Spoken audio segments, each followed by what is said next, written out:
Good morning. Morning మ్యాగజైన్కి స్వాగతం. ప్రముఖ దినపత్రికలు వస్తున్న వార్తలు వెనక జరుగుతున్న పరిణామాలు చూద్దాం. ఈనాడు చూస్తే రాష్ట్రానికి సెమీ కండక్టర్ యూనిట్ 468 కోట్లతో ఏర్పాటు. ఒరిస్సాలో 2, పంజాబ్లో 1 చొప్పున మొత్తం 4 యూనిట్లు కేంద్ర కేబినెట్ అనే. ఆంధ్రప్రదేశ్లో 468 కోట్ల పెట్టుబడితో సెమీ కండక్టర్ యూనిట్ ఏర్పాటు కేంద్ర ప్రభుత్వం ఆమోదముద్ర వేసింది. ప్రధాని నరేంద్ర మోడీ అధ్యక్షత మంగళవారం సమావేశమైన కేంద్ర మంత్రివర్గం ఈ మేరకు నిర్ణయం తీసుకుంది. వివరాలను కేంద్ర మంత్రి అశ్విని వైష్ణవ్ విలేకరులకు వివరించారు. Advanced system in packaging technologies private limited అనే సంస్థ దక్షిణ కొరియాకు చెందిన ఏపీఏసీటీ కంపెనీ లిమిటెడ్తో కలిసి దీన్ని ఏర్పాటు చేయబోతోంది. ఇక్కడ ఏటా 9.6 కోట్ల సెమీ కండక్టర్ల ఉత్పత్తి కాబోతున్నాయి. ఇందులో తయారయ్యే ఉత్పత్తులను మొబైల్ ఫోన్లు, సెట్టాప్ బాక్సులు, ఆటోమొబైల్ అప్లికేషన్స్, ఇతర ఎలక్ట్రానిక్ వస్తువులు ఉపయోగిస్తారు. కేంద్ర కేబినెట్ మొత్తంగా 4,600 కోట్ల ఒరిస్సా, పంజాబ్, ఆంధ్రప్రదేశ్ రాష్ట్రాలు 4 సెమీ కండక్టర్ల తయారీ యూనిట్లకి ఆమోదం తెలిపింది అన్నటువంటి వార్తని హైలైట్ చేశారు. ఓ రకంగా రాష్ట్రపు రూపురేఖలు మార్చే దాంట్లో కీలకమైనట్టు. మరి దీన్ని అమరావతిలో పెడతారా లేకపోతే విశాఖపట్నంలో పెడతారా అన్నటువంటి చూడాల్సి ఉంది. లేకపోతే ముందే పూర్తవ్వాలి, నిర్దేశిత గడువు కంటే 6 నెలల్లోపే రాజధాని పనులు చేయాలి, సమయానికి కాకపోతే కాంట్రాక్టుతో పాటు అధికారులు బాధ్యులు, రైతులకు ఇబ్బంది లేని రీతిలో ప్లాట్ల బదిలీ. సీఎం చంద్రబాబు స్పష్టీకరణ. రాజధాని అమరావతి నిర్మాణ పనులు రికార్డు సమయంలో పూర్తి కావాలని అధికారులు ముఖ్యమంత్రి చంద్రబాబు ఆదేశించారు. నిర్దేశిత గడువు కంటే 6 నెలల ముందే నగర నిర్మాణం పూర్తవ్వాలని స్పష్టం చేశారు. శౌచాలయంలో రాజధాని నిర్మాణ పనుల పురోగతిపై మంగళవారం ఆయన సమీక్ష నిర్వహించారు. రాజధానిలో ఎల్పీఎస్ లేఅవుట్లలో అభివృద్ధి పనుల పురోగతి సహా మంత్రులు, ఎమ్మెల్యేలు, అధికారులు, ఉద్యోగులు, న్యాయమూర్తులు, నివాస భవనాలు, రహదారుల వరద నియంత్రణ పనులు జరుగుతున్న తీరుపై ఆరా తీశారు. రాజధానిలో ప్రస్తుతం 50,552 కోట్ల విలువైన పనులకు టెండర్లు పిలిచామని, 74 పనులు ప్రారంభమయ్యాయని అధికారులు ముఖ్యమంత్రికి వివరించారు. ఆయా పనుల్ని మరింత వేగవంతం చేయాలని సీఎం ఆదేశించారు. ప్రతి నెల అమరావతి పనుల పురోగతిపై సమీక్ష చేస్తానన్నారు. సమయం ప్రకారం పనులు పూర్తి కాబోతే సదరు కాంట్రాక్ట్ సంస్థతో పాటు అధికారులు కూడా బాధ్యత తీసుకోవాల్సి ఉంటుందని తేల్చి చెప్పారు. పనుల పురోగతిని రియల్ టైంలో పర్యవేక్షిస్తానని వెల్లడించారన్నటువంటి వార్తని హైలైట్ చేశారు. అయితే నమ్మకం కోల్పోవడమే అసలు సమస్య. బీహార్ ఎస్ఐఆర్ వివాదంపై సుప్రీంకోర్టు వ్యాఖ్య. మరణాలు తొలగించిన ఓట్ల వివరాలతో సిద్ధంగా ఉండాలని ఈసీకి సూచన. ఆధార్ను పౌరసత్వానికి ప్రామాణిక పత్రంగా భావించలేమని ధర్మాసనం. బీహార్ ఓటర్ జాబితా ప్రత్యేక సమగ్ర సవరణ ఎస్ఐఆర్ వివాదంపై సుప్రీంకోర్టు మంగళవారం కీలక వ్యాఖ్యలు చేసింది. ఎన్నికల సంఘం చేపట్టిన ఈ కసరత్తుపై విశ్వాసం కోల్పోవడమే అసలు సమస్య, అంతకు మించి ఏమీ లేదని జస్టిస్ సూర్యకాంత్, జస్టిస్ జోయ్ మాల్యా బాగ్చి ధర్మాసనం పేర్కొంది. ఎస్ఐఆర్ని సవాల్ చేస్తూ దాఖలైన పిటిషన్పై విచారణ సందర్భంగా 1 కోటి మంది ఓటర్లను తొలగించాలని ఈసీ భావిస్తుందనే అభిప్రాయానికి మీరు ఎలా వచ్చారని పిటిషనర్లను ధర్మాసనం ప్రశ్నించింది అన్నటువంటి వార్తని హైలైట్ చేశారు. అయితే వాగ్వాదాలు, ఘర్షణలు, నిరసనలు. పులివెందుల, ఒంటిమిట్ట జెడ్పీటీసీ స్థానాలకు ముగిసిన ఉప ఎన్నికలు. పలుచోట్ల వైకాపా శ్రేణులు కవ్వింపు చర్యలు. తెలుగుదేశం పార్టీ కార్యకర్తలు అడ్డుకోవడంతో రాస్తారోకోలు. రాష్ట్ర వ్యాప్తంగా అందరి దృష్టిని ఆకర్షించిన వైఎస్ఆర్ కడప జిల్లాలోని పులివెందుల, ఒంటిమిట్ట జెడ్పీటీసీ స్థానాలకు ఉప ఎన్నికలు, ఘర్షణలు, నిరసనలు చెదురుముదురు ఘటన మంగళవారం ముగిశాయి. ఈ 2 స్థానాలకు ఇటు కూటమి పార్టీలు, అటు వైకాపా ప్రతిష్టాత్మకంగా తీసుకుని గెలిపే ధ్యేయంగా పార్టీల నేతలు కొద్ది రోజులుగా హోరాహోరీ ప్రచారం సాగించారు. బ్యాలెట్ పద్ధతిలో నిర్వహించిన ఎన్నికల్లో సాయంత్రం 5 గంటల వరకు పులివెందులో 76.44%, ఒంటిమిట్ల 81.53% ఓటింగ్ నమోదైంది. బ్యాలెట్ బాక్సులను కడపలోని మౌలానా అబుల్ కలాం ఉర్దూ యూనివర్సిటీకి తరలించారు. ఈ నెల 14న ఓట్ల లెక్కింపు చేపట్టబోతున్నారు. గతానికి భిన్నంగా హింసాత్మక ఘటనలకు తావు లేకుండా ఈసారి పులివెందులు ఎన్నిక ముగియడంతో ఓటర్లతో పాటు అధికారులు ఊపిరి పీల్చుకున్నారు. పోలింగ్ కేంద్రాలు హెల్ప్ డెస్క్లు ఏర్పాటు చేశారు. పల్లెల నుంచి ఓటర్ల రాకపోకలకు వీలుగా ఉచిత బస్సు సౌకర్యాన్ని కల్పించారు. ఈ స్థానం 11 మంది అభ్యర్థులు బరిలో ఉండగా తెలుగుదేశం పార్టీ, వైకాపా అభ్యర్థులు ఇందులో బరిలో ఉన్నారన్నటువంటి వార్తని హైలైట్ చేశారు. మనకి నచ్చిన పార్టీ, నచ్చని పార్టీ, జర్నలిజం అనేటటువంటిది ఎలాంటి స్థితికి దిగజారిందనడానికి ఇదే సాక్ష్యం. ఇదివరకు ఇట్లాగే జరిగినాయి. కుప్పందో లేకపోతే ఇంకోటి అరాచకం, ప్రజాస్వామ్యం చచ్చిపోయిందని రాశారు. ఇప్పుడు వాగ్వాదాలు, ఘర్షణలు, నిరసనలు, కానీ ప్రశాంతంగా జరిగిపోయినట్టు. అంటే మన దేశంలో ఇప్పుడు కావాల్సింది నిజమైన జర్నలిజం. నిజమైన జర్నలిజం చచ్చిపోతుంది. క్రమక్రమంగా కేవలం పార్టీ బేస్డ్ జర్నలిజం మాత్రమే తీసుకొచ్చి జనాల మెదళ్ళ మీద విషం నింపేటటువంటి ప్రయత్నం చేస్తున్నారు.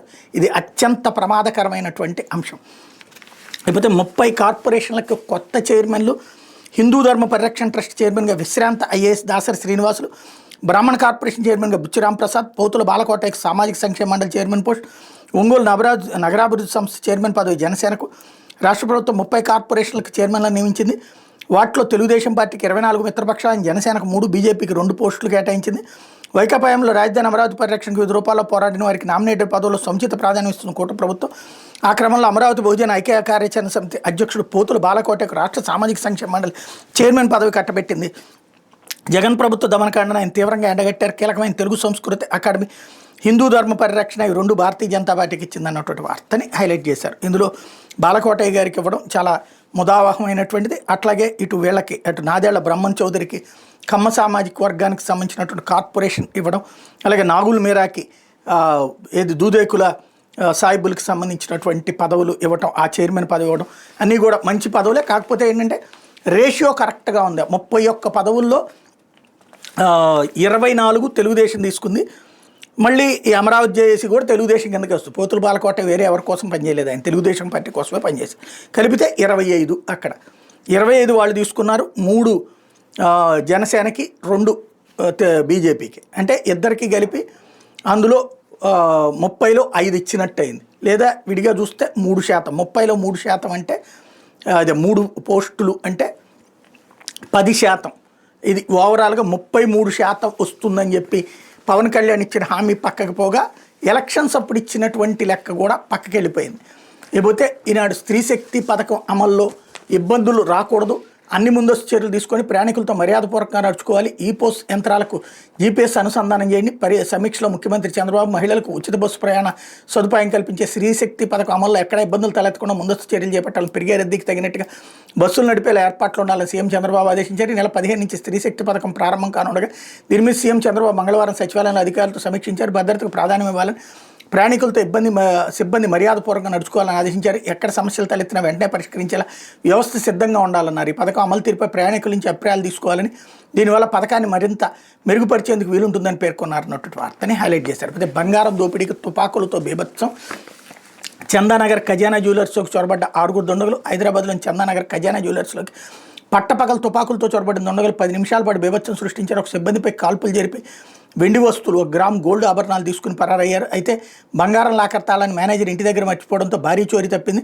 పోలీసులు ప్రత్యక్ష సాక్షుల కథనం ప్రకారం చందానగర్లోని గంగారం జాతీయ రహదారిలో ఉన్న ఖజానా జ్యువెలర్ దుకాణాన్ని మంగళవారం ఉదయం 10 గంటలకు సిబ్బంది తెరిచారు. 10:30కి రోజువారీ విధులు ఇతర అంశాలపై స్టోర్ డిప్యూటీ మేనేజర్ సతీష్ సిబ్బందితో గ్రౌండ్ ఫ్లోర్లో సమావేశమయ్యారు.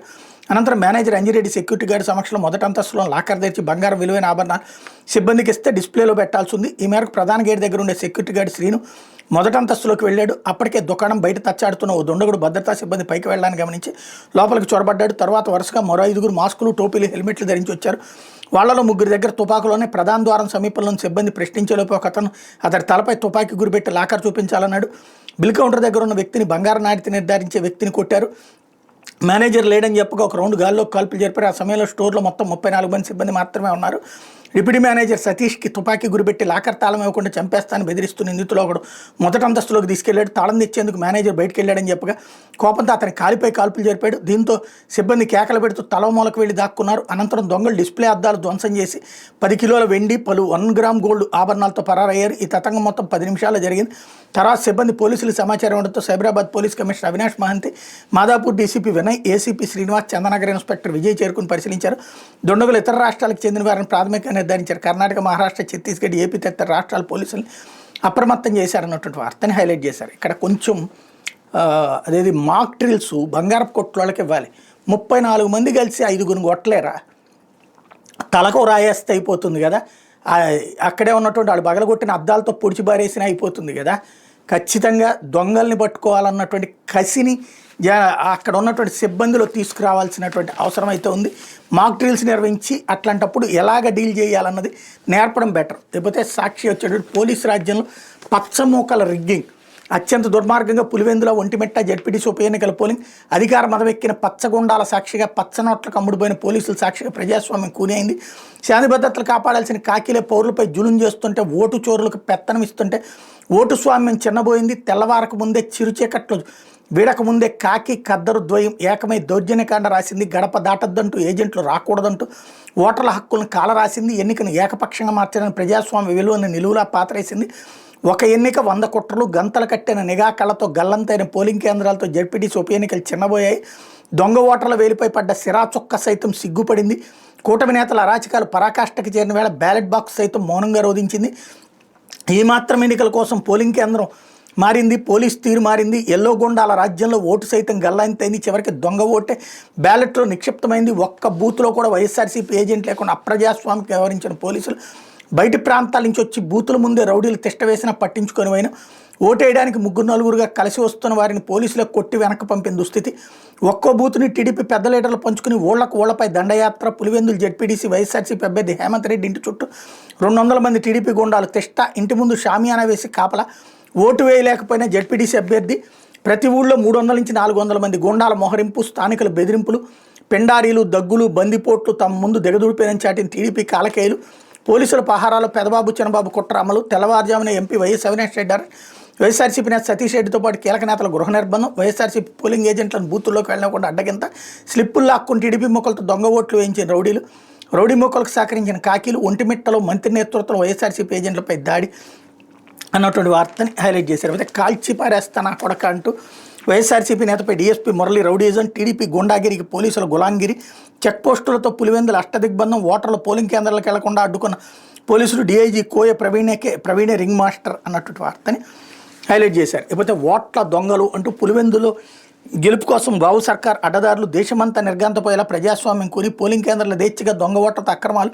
జమ్మలమడుగు, కమలాపురం, పొద్దుటూరు నుంచి దొంగ ఓట్ల దిగుమతి. ఎమ్మెల్యేలు ఆదినారాయణ రెడ్డి, చైతన్యరెడ్డి, ఎమ్మెల్సీ బీటెక్ రవిల ప్రోద్బలంతో పోలింగ్ కేంద్రాల ఆక్రమణ. 15 కేంద్రాలను దొంగ ఓట్ల దందా. బూత్ క్యాప్చరింగ్లు, రిగ్గింగ్లు.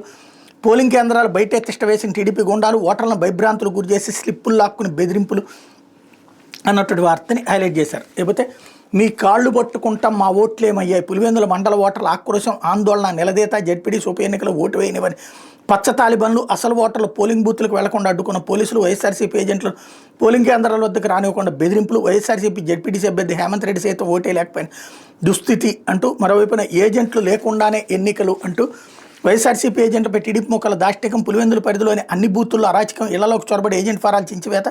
కేంద్రాల వద్దకు రానివ్వకుండా ఎక్కడికక్కడ అడ్డగింత. పోలింగ్ కేంద్రాలను ఏజెంట్లు బయటికి గెంటివేత. అరాచక పర్వానికి స్వయంగా మంత్రి ఎమ్మెల్యే సారథ్యం అన్నటువంటి వార్తని హైలైట్ చేశారు. లేకపోతే ఒంటిమిట్టలోనూ అరాచకమే అంటూ వైఎస్ఆర్సీపీ ఏజెంట్లను బయటికి పంపి యథేచ్ఛగా రిగ్గింగ్. రాయచోటి, రాజంపేట నుంచి 100 మంది అక్రమంగా రాక ఓటర్ల స్లిప్పులు తీసుకుని దొంగ ఓట్లు వేసిన టీడీపీ కార్యకర్తలు. మంత్రి సమక్షంలో వైఎస్ఆర్సీపీ ఏజెంట్పై పిడిగుద్దులు, దాడులు. బూత్లోకి వెళ్లిన మంత్రి గట్టిగా ప్రతిఘటించిన వైఎస్ఆర్సీపీ. పోలీసులకు వైఎస్ఆర్సీపీ నాయకులకు మధ్య తీవ్ర వాగ్వాదం. కళ్ళెదిటే రిగ్గింగ్ జరుగుతున్న నిలవరించిన పోలీసులు అన్నటువంటి వార్తని హైలైట్ చేశారు. లేకపోతే దక్షిణ కోస్తా రాయలసీమల్లో భారీ వర్షాలు. ప్రకాశం జిల్లా మద్దిపాడులో 9.3 సెంటీమీటర్ల వర్షపాతం నమోదు. నేడు బంగాళాఖాతంలో అల్పపీడనం ఏర్పడే అవకాశం అన్నటువంటి వార్తని హైలైట్ చేశారు. లేకపోతే నేడు వైఎస్ జగన్ మీడియా సమావేశం. ఏదైతే తాజా గొడవల నేపథ్యంలో మీడియాతో మాట్లాడబోతున్నారన్నటువంటి వార్తని హైలైట్ చేశారు. అయితే పన్ను కట్టింది ముగ్గురులో ఒకరే. 2024-25లో 8.39 కోట్ల మంది ఐటీఆర్ దాఖలు. ఇందులో పన్ను చెల్లించిన వాళ్ళు 33.5% మాత్రమే. గణనీయంగా పెరిగిన అధిక వేతన వర్గాల వారు అంటూ ఆర్జిస్తున్న ఆదాయం వివరాలు ఆదాయ పన్ను శాఖ సమర్పిస్తున్న వ్యక్తుల సంఖ్య ఏటా పెరుగుతూ వస్తుంది. గత ఆర్థిక సంవత్సరంలో దేశవ్యాప్తంగా 8.39 కోట్ల మంది ఐటీ రిటర్న్లు దాఖలు చేశారు. ఈ స్థాయిలో రిటర్న్లు నమోదయ్యాయంటే భారీ మొత్తంలో ప్రభుత్వానికి ప్రత్యక్ష పన్నుల ఆదాయం సమకూరిందని భావిస్తే పొరపాటు. ఎందుకంటే వీళ్లలో పన్నులు చెల్లించింది 1/3 మాత్రమే. ప్రాథమికమైన హాయింపు పరిమితిని మించి ఆదాయం ఆర్జించిన ప్రతి వ్యక్తి తప్పనిసరిగా ఇన్కమ్ ట్యాక్స్ రిటర్న్ సమర్పించాల్సి ఉంది. గత ఆర్థిక సంవత్సరంలో దేశవ్యాప్తంగా 8.39 కోట్లకు పైగా వ్యక్తులు తమ ఆదాయ పన్ను వివరాలు ఐటీ శాఖ సమర్పించారు. 19-20లో ఈ సంఖ్య 6.47 కోట్లు. 5 ఏళ్లలో ఐటీ రిటర్న్లు దాఖలు చేసిన వారి సంఖ్య సుమారు 30% పెరిగింది. ఇదంతా నాణ్యానికి ఒకవైపు మాత్రమే. వాస్తవానికి 24-25లో ఐటీఆర్ దాఖలు చేసిన వాళ్ళలో పన్నులు చెల్లించింది 33.56%. అంటే సుమారు 2.82 కోట్ల మంది మాత్రమే. దాదాపు 5.6 కోట్ల మంది పన్ను పరిధిలో లేరు. అంటే వీరి ఆదాయం పన్ను చెల్లించే స్థాయిలో లేదన్నమాట. ఇలాంటి ఐటీఆర్లు ఏకంగా 66.44% ఉన్నాయంటే ఆశ్చర్యం వేయక మానదు అన్నటువంటి వార్తని హైలైట్ చేశారు. అయితే అక్కడ డిడక్షన్స్ ఇచ్చారు కదా, అందువలన అవసరం లేదు అక్కడ. అది అసలు పాయింట్.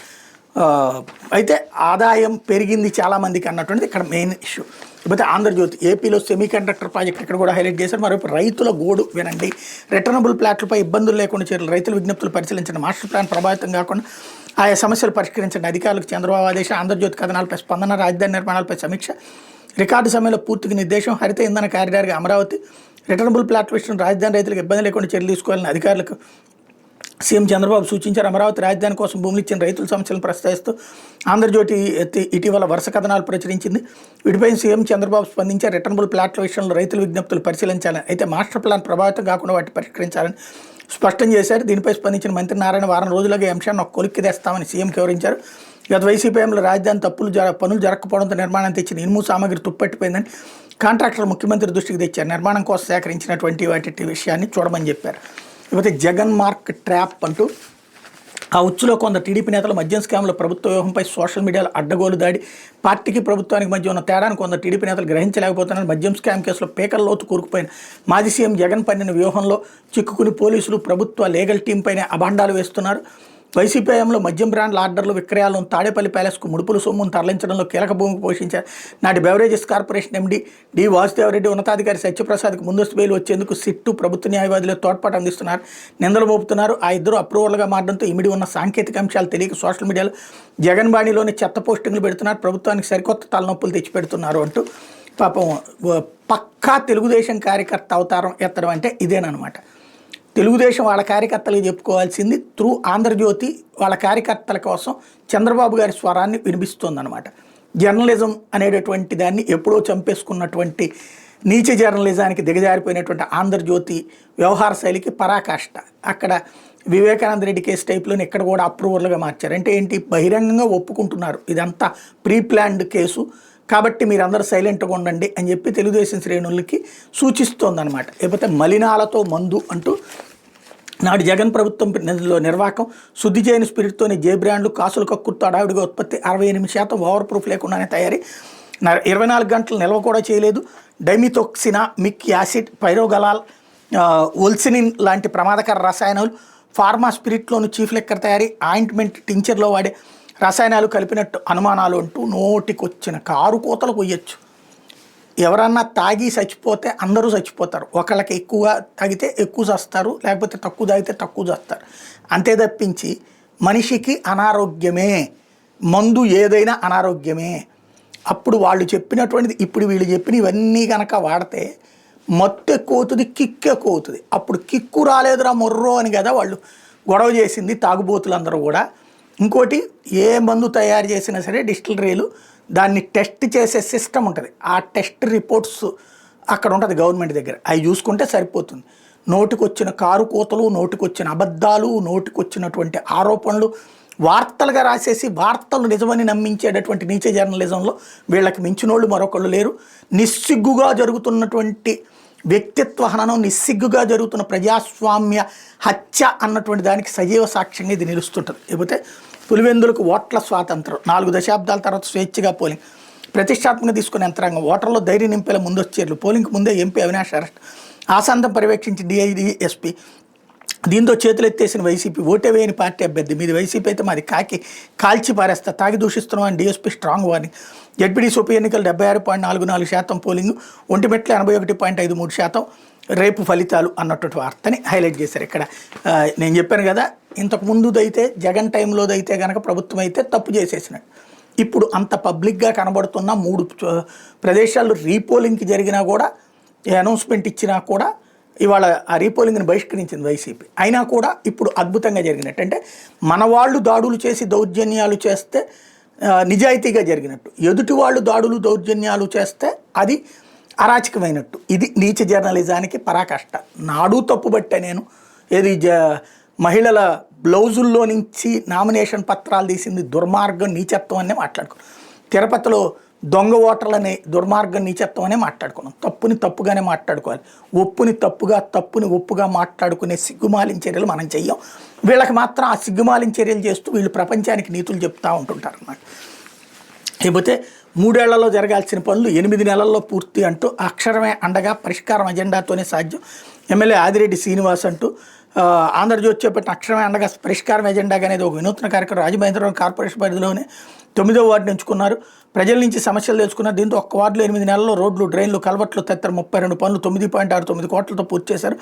అదనంగా వార్డులో పార్కుల అభివృద్ధికి 2 కోట్లతో, వాటర్ సప్లై పనులు 3 కోట్లతో, ఇతర పనులు 2 కోట్లతో జరుగుతున్నాయి. వార్డులోని అందరూ ఆంధ్రజ్యోతి కృతజ్ఞతగా ఉండాల్సిన అవసరం ఉంది, వాళ్ళ చొరవతో జరిగిన అభివృద్ధిని గుర్తుపెట్టుకోవాలని ఆదిరెడ్డి వాసు అన్నారన్నటువంటి వార్తని హైలైట్ చేశారు. లేకపోతే ఓ తండ్రి మరణ శాసనం, కూతుర్ని చంపి వధువుగా అలంకరించి తాను ఉరివేసుకుని ఆత్మహత్య. తమిళనాడులో ఘటన. తాడుతో ఆమె గొంతుకు ఉరిబిగించి చంపేశాడు. మృతదేహానికి పట్టు చెరగట్టి పూలదండలు వేసి పెళ్లి కూతురులో ముస్తాబు చేసి చూసుకున్నాడు.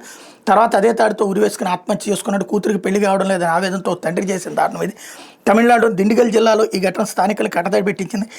కనక్కంపట్టికి చెందినటువంటి భవన నిర్మాణ కార్మికుడు పళనియప్పన్ విజయ దంపతులు కార్తీక ధనలక్ష్మి అనే ఇద్దరు కుమార్తెలు కుమారుడు ఉన్నారు. కార్తీకకు వివాహమైంది. చిన్న కుమార్తె ధనలక్ష్మికి వరుడు కోసం అన్వేషించారు. ఈ లోపు ఆమె అనారోగ్యం పాలైన. దీంతో ఇక ఆమెకు పెళ్లి కాదని పళనియప్పని కుమిలిపోయాడు. ఈ నెల 9న పళనియప్పన్ భార్య విజయ కుమారుడితో కలిసి తిరుచెందూరు మురుగన్ ఆలయానికి వెళ్ళింది. సోమవారం మధ్యాహ్నం ఆమె తిరుచెందూరు నుంచి భర్తకు ఫోన్ చేస్తే స్విచ్ ఆఫ్ అని వచ్చింది. చుట్టుపక్కల వాళ్ళకి ఫోన్ చేసి ఇంటికి వెళ్ళి చూడమని ఆమె కోరింది. పక్కింటి వాళ్ళు పోలీసులు ఫిర్యాదు చేశారు. పోలీసులు తలుపులు పాల్గొట్టి చూస్తే పళనిస్వామి ఉరేసుకుని వేలాడుతుంటాం. నేలపై ధనలక్ష్మి పెళ్లి కుమార్తె అలంకారంతో శవంగా పడి ఉండటం కనిపించింది. దిగ్భ్రాంతి చెందారు పోలీసుల విచారణలో. ధనలక్ష్మికి వివాహం జరగలేదన్న కారణంతోనే ఆమెను హతమార్చి తాను ఉరివేసుకున్నాడని వెల్లడైంది అన్నటువంటి వార్తని హైలైట్ చేశారు. లేకపోతే ఓ తల్లి ప్రేమ పాశం అంటూ మతిస్థిమితం కోల్పోయిన కొడుకు దిక్కుతోచక బంధించిన తల్లి ఆపన్నహస్తం కోసం ఎదురుచూపు అంటూ పెళ్ళైన 6 నెలలకే భార్య పుట్టింటికి వెళ్ళిపోతూ విషగుళికలకు మింగి ఆత్మహత్యకు యత్నించాడు. వైద్యంతో అతడి ప్రాణాలు నిలబడ్డాయి కానీ మతిస్థితం కోల్పోయాడు. ఈ క్రమంలో కనిపించిన వారిని దూషించడం, దాడికి ప్రయత్నిస్తుంటే ఆందోళన చెందిన తల్లి దిక్కుతోచని పరిస్థితిలో కొడుకును సంఖ్యలతో బంధించి కాపాడుకుంటూ వస్తుంది. వృద్ధాప్యంలో తను చూసుకోవాల్సిన కొడుకు అన్నే తానే వేళకు కడుపు నింపుతూ మలమూత్ర విసర్జనకి సాయపడుతూ చంటి బిడ్డను చూసుకున్నట్టు చూసుకుంటుంది. కటిక పేదరికంలో ఆమె తన కొడుకు వైద్యం కోసం దాతలు కరుణించాలని కన్నీళ్లతో వేడుకుంటుంది అన్నట్టు ఒక వార్తని హైలైట్ చేశారు. దినపత్రికలో వచ్చినటువంటి వార్తలు వెనకాల జరుగుతున్న పరిణామాలు.